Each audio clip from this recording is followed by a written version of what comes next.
Rabbi Sharon Bruce gave her TED Talk about religion coming back in the world and how there's a need for that.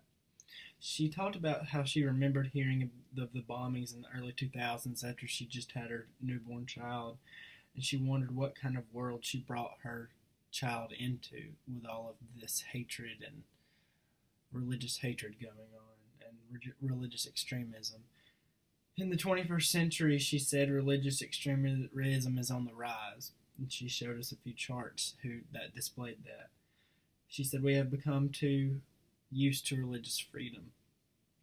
She calls it a great failure of religion and how it's a detriment to the way religion is thought about to people who may not be religious. Religion is dealing with is declining throughout the U.S. instead of dealing.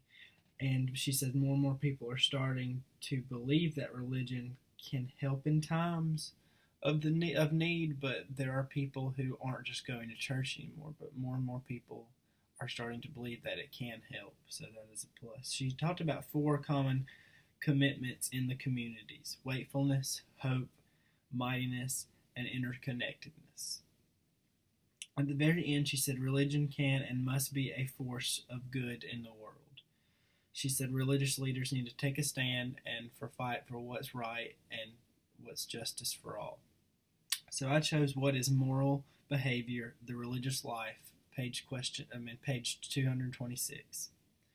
Knowing what is right and wrong is related to a perception of the nature of human beings, our book says. Can a person really know what is morally? Can a person know from right from wrong?